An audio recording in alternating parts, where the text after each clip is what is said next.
Feels like a high-tech company, finally. Coffee was better in the old building.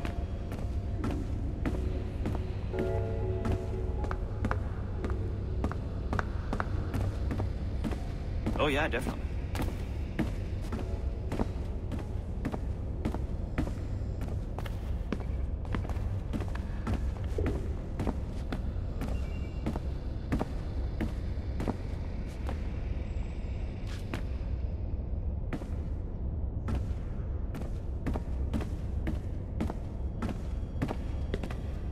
It's not 30 degrees at one end of the building and 5 at the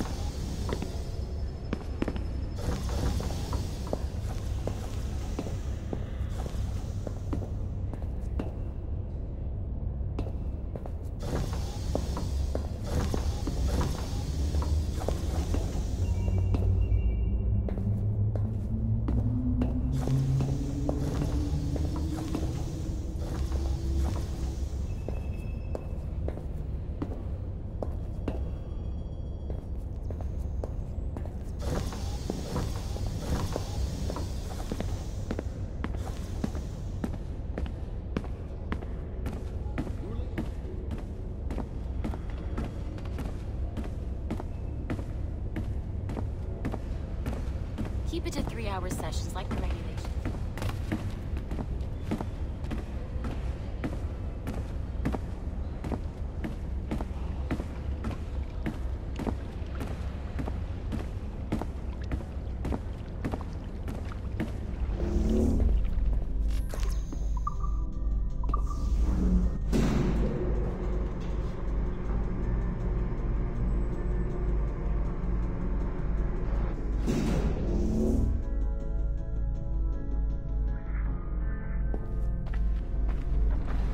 Assistance au niveau 2, projet échantillon 17. Support to the second floor, sample 17 project.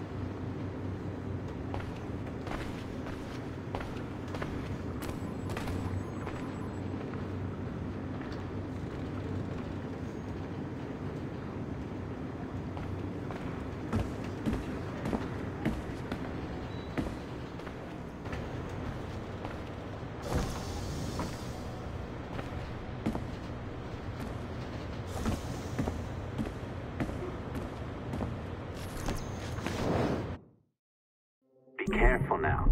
As the data moves, there are security programs constantly monitoring the data flow. You need to sneak past them, or they will destroy your data and send it back home.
I have now resumed the practice of dressing as a man, and have put off my woman's dress.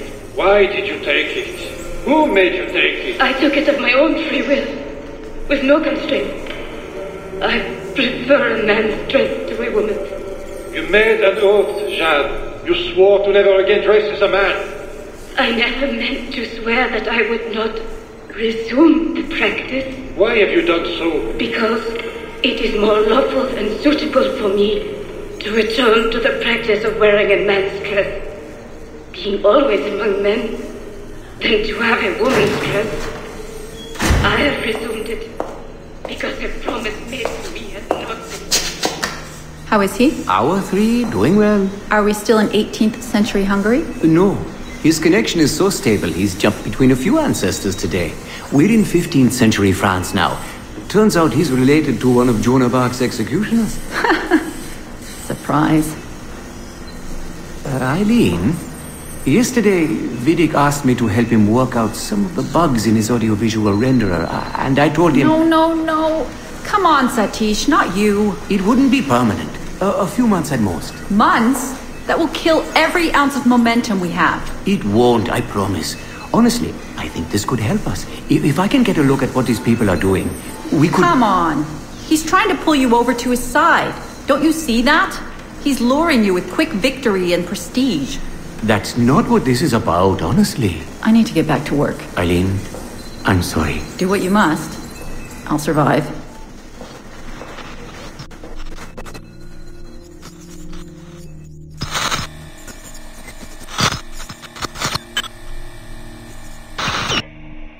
Surrogate Initiative, Test Session 32, April 2nd, 1981. Host Eileen Bock. DNA sample SB1970. Miriam, are you awake? What? Miriam's coming for me. Oh, is it God? I see them from my window, amassing in the courtyard. My time is up. Basil, don't say this. You don't know that. Forgive me for this, Miriam. But I must tell you something. The artifact. We have it. But only Oscar and I know its location. Don't tell me. They will release you. Your family has connections. You must take the artifact and bring it to the assassins in Paris. Please don't. I don't want to know. It's safer if I don't. Hush now. If I die, knowledge of its location dies with me. You must bring it to the assassins. Assassins? I don't understand. The spire of St. Petrus. No, I don't want to hear. Sound 7!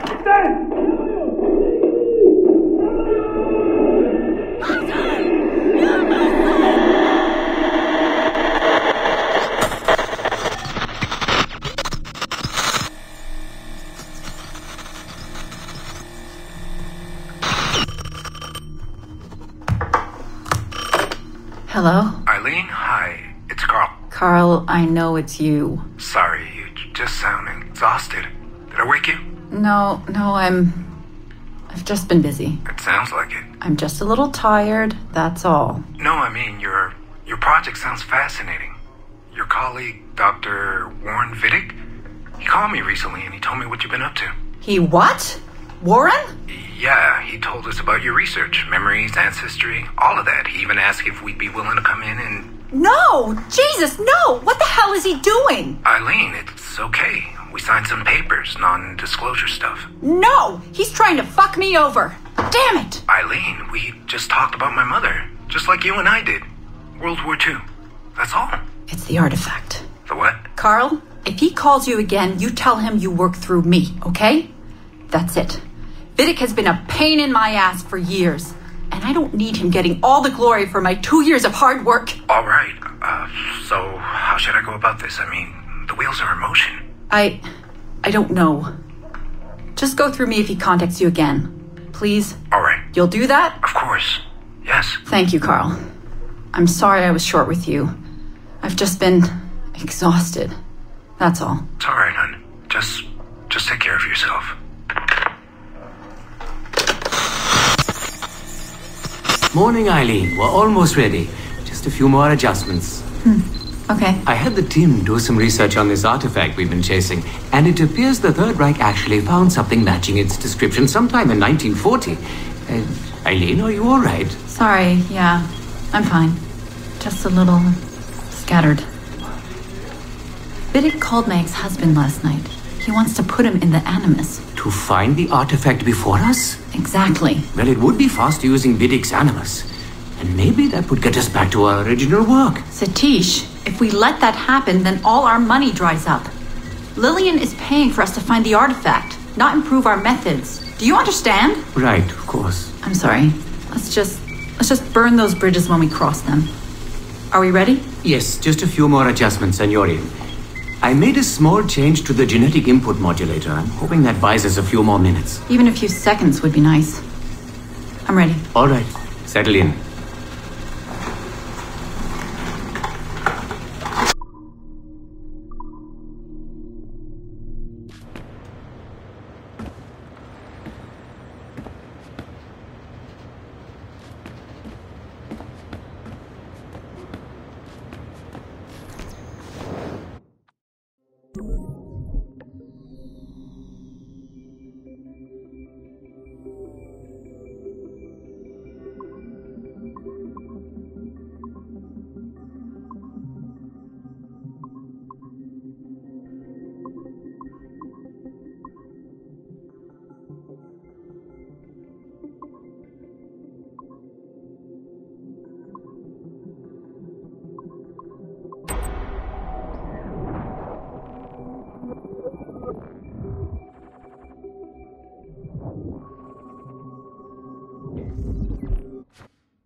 Okay, it's been a few weeks since the last recording. Sorry about that. Of course, I guess it's just a few seconds for you. I'll leap down the playlist. Anyway, I was talking about Clay. Kasmeric, Subject 16. So, when I fell into a coma back in Italy and woke up in the Animus Black Room, it was, so calming. It felt like I had woken up into a dream. Haze. A dream where none of this mess had ever happened. Felt like I should just be getting ready for another day of pouring drinks at bad weather and another day of complaining about being between girlfriends and wondering what the hell to do with myself. But when I saw Clay just sitting there, it started to come back, piece by piece. And when he told me about Lucy,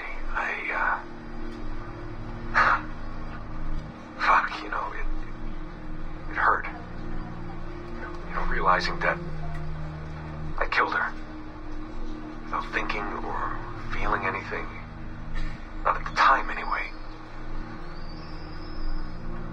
Well, then things just kept piling on. There were more memories of Ezio and Altair and the first civilization. And then, right before he vanished, Clay passed on his memories to me. He showed me everything he had seen and lived through, and it was brief, but overwhelming. Not really sure how to explain. He saw glimpses of Adam and Eve and their escape from slavery. He saw the beginning and the end of the war between the first Civ and humans. He saw Minerva, Juno, and Tinia trying to work out their calculations. At least that's what they called them. They had these tools, these powerful machines that could predict possible futures. Not what was going to happen, but what could happen. Probabilities. And, well, they spent a lot of energy trying to figure out what was the most likely scenario for the future. Theirs and ours. And in the end, I guess they figured I was their most likely candidate. Some guy named Desmond living at the beginning of the 21st century of the Common Era. But which Desmond was the right one? Because, you see, probability is a weird thing. It can branch out in so many ways. Which version of me did they need? Was it the Desmond who got married early and had a son? One who stayed single in New York? Or was it the Desmond who moved to San Francisco to be a waiter?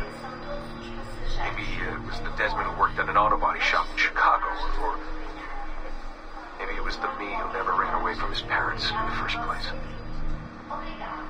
First Civ had countless variations to choose from, but in the end, the lucky one was me. I'm the Desmond their best calculations spit out. I'm the Desmond they left their messages for, and I guess I have to live with that honor. What an honor.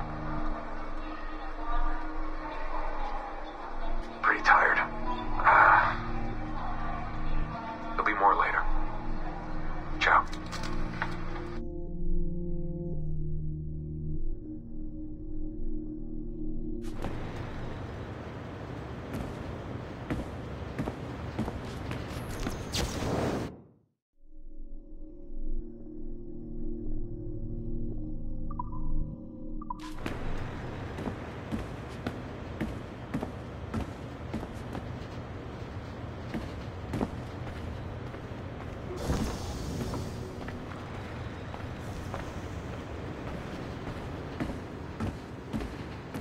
They don't make these rules for no reason. Yeah, I've been pushing.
I have this memory of you, one I keep coming back to, and I always think about it when I'm working or just before going to bed, because it sort of calms me, I guess.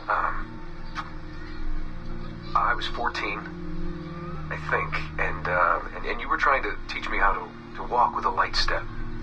Remember that? How to be mindful of how much noise I made when I moved around. Simple stuff. Stuff I understand now, but back then, I gotta tell you, I thought you were just being an asshole.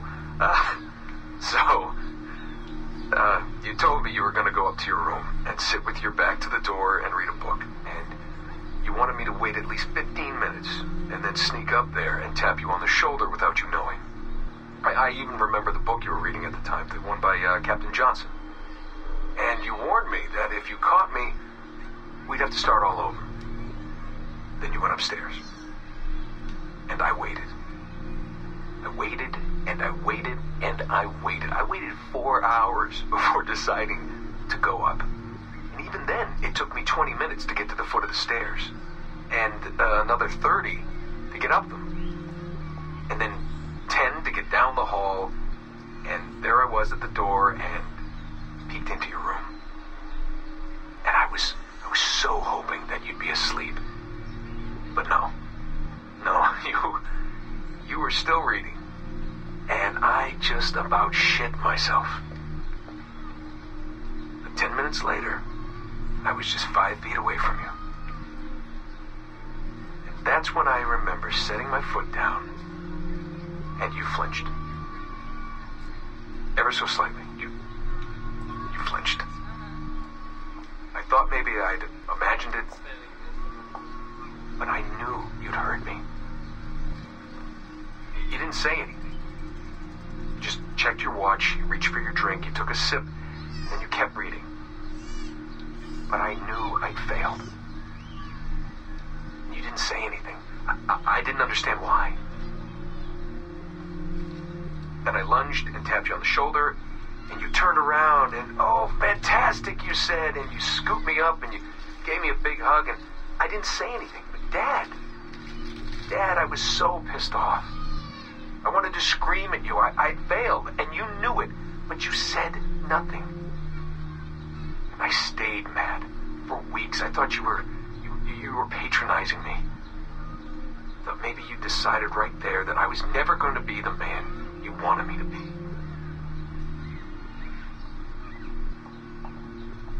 But I realized just a few years ago that you checking your watch, that was the clue, wasn't it? You let me win because I had been so patient. And I guess that impressed you. You know, maybe at that moment you thought it might be better to be my dad instead of my mentor. I don't really know. Maybe for you they're one and the same. You know, either way, I'm happy to know that both my mentor and my dad were looking out for me that day. I didn't understand that then. I think I do now.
That's enough to trigger a bleeding effect, man.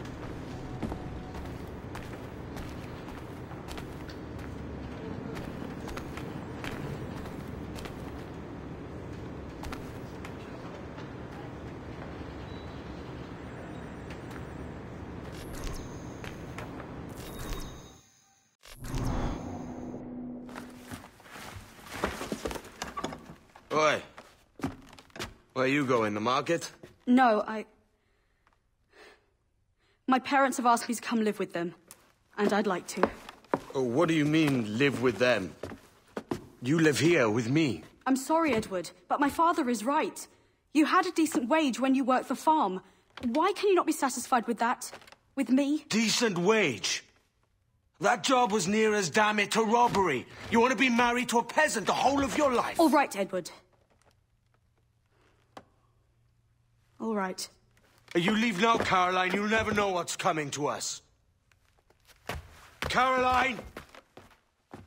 Caroline!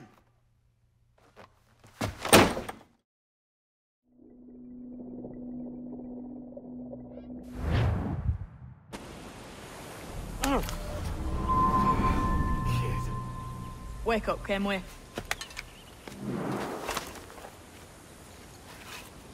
What's that about? He left this morning with the galleon. As faith, we'll discover a good use for this old cove ourselves. Aye, we'll make something of it in time. We could keep a fleet here if we like. And with a bit of fixing up, it'd be a decent place to call home. Might even convince my wife to come one day. You're married, are you? In God's eyes, I am. She left me some time ago. Even so, keep that fact hid away. Most of these pirates don't respect a man with higher commitments than rum and plunder. Upon mine honor. Let me know if you find anything.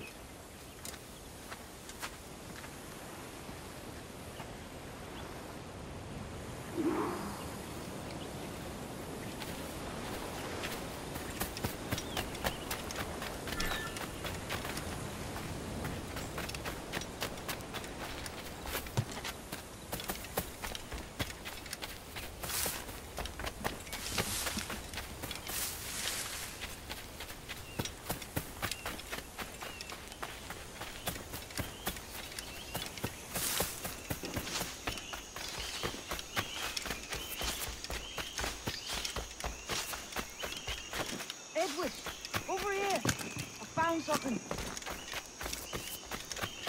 You must see this.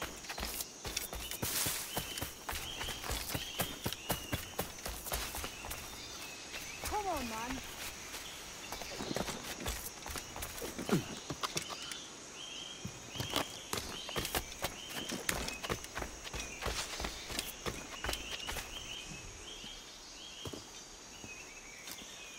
Odd-looking things, aren't they? Old and weathered. Is this what they call Mayan? Or is it Aztec? Are you good with riddles, Edward? Puzzles and ponderings and the like? No worse than the next man, why? I think you've a natural gift for it. The way you think and work. The way you understand the world. Well, I don't know about that. You're talking in riddles now and I don't understand a word. Clamber on top of this thing here, will you? Help me solve something.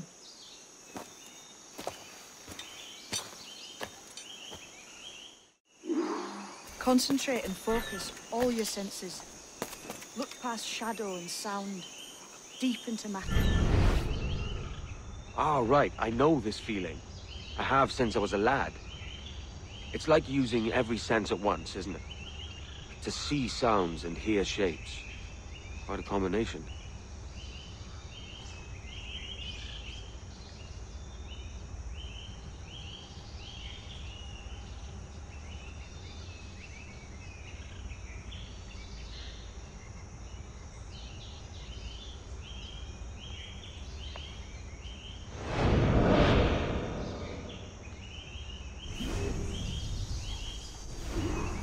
Every man and woman on this earth has in them a kind of intuition hidden deep away. I've had this sense most of my life. Only I thought it was related in some way to my dreaming. or the like. Most never find it. Others, it takes years to tease out. But for a rare few, it comes as natural as breathing. What you feel is the light of life, of living things past and present. The residue of vitality, come and gone. Any man's senses can be tuned well past what he's born with, if he tries.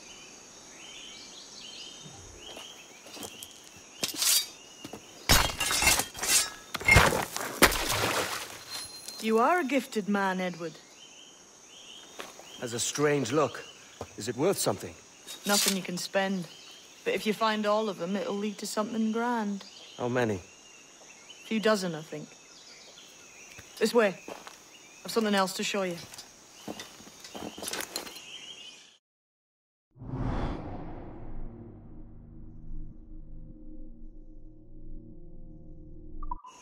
I found something else just here.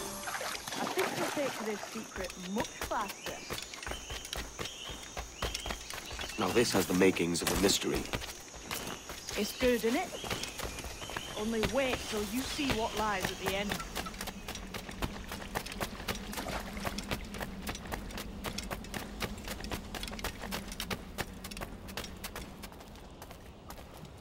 Here we are.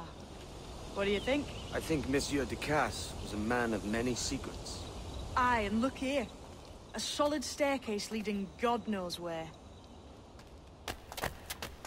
What do you suppose lies at the top?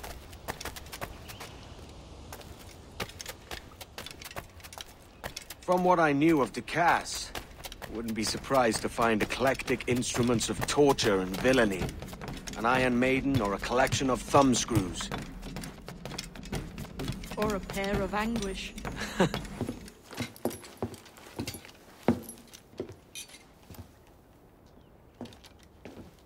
Not a nice way to kick off. But that is some damn fine gear. Try the key you took from Ducasse. That's one. Only 4 left. Aye. It might be that these 4 Templars have them. See the names here? They've been sent to kill these 4 targets. Hang me, that's the map I sold to Governor Torres in Havana. He said it marked the location of assassin encampments. You think maybe you owe them a bit of warning, then? If you have any kind of heart beating in that chest. Suppose I could. If it leads me to the 4 other keys. Bad excuse is better than none at all.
Fortune's favor.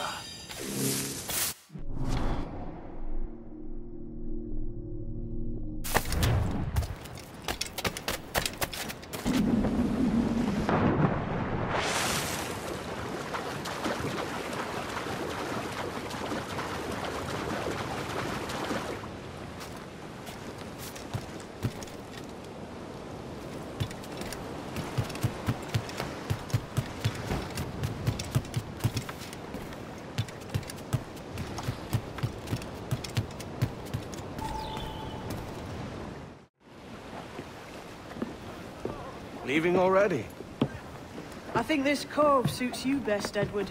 Better than that costume does. Oh, come on now. We're pirates, kid. We take as we please and become who we like. Self-made men. But that look ain't you. It's not who you are. Who am I then? Hard to tell some days. All I know is you like dangerous prizes. Like the observatory. I think you know more about that than you let on in NASA. You noticed that, did you? Meet me at 20 degrees, 3 minutes latitude just off the coast of Yucatan. I'll have something to show you there in a few weeks' time.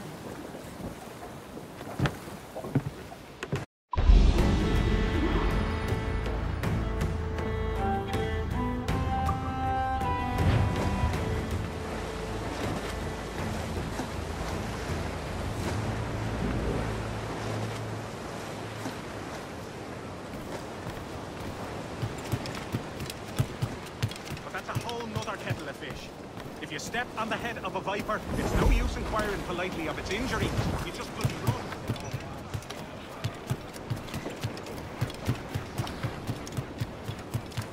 Spare a moment, Captain.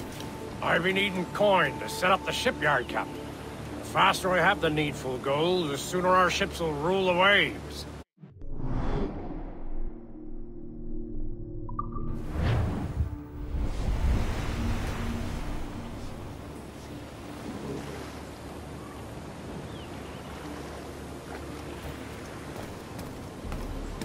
Spare me your jugs, just a wee bit.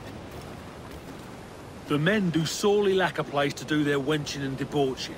With a little coin encouragement, I could have the old place Bristol fashion, and a flow of rum fit to obliterate a good tar proper like.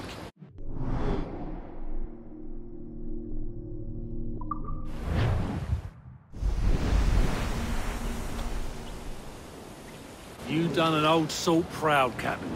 Been making it worth your while, too. Long Ben's bones curse me and I don't. Be that Captain Kenway?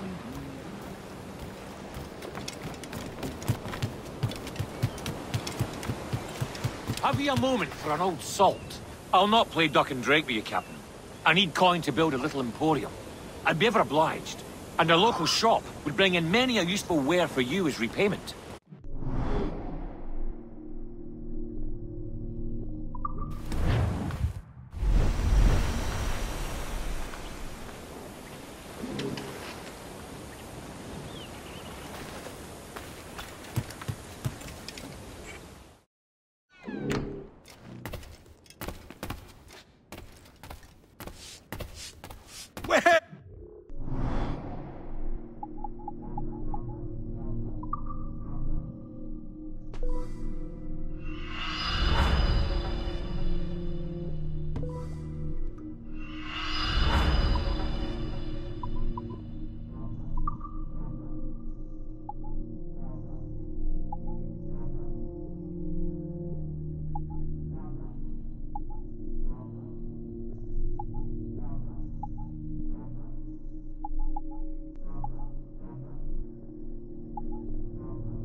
Excellent. Merci, mon ami.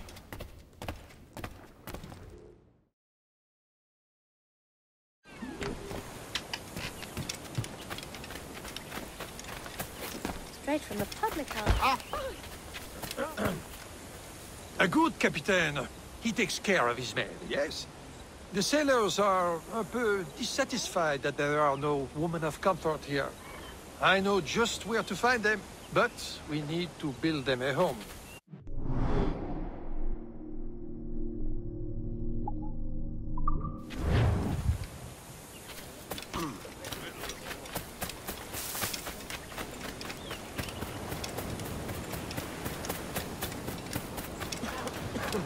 Been thinking, Captain. Why not build ourselves a grand old bonfire by the beach? The lads would be at better cheer if they had such a spot to let loose. You savvy?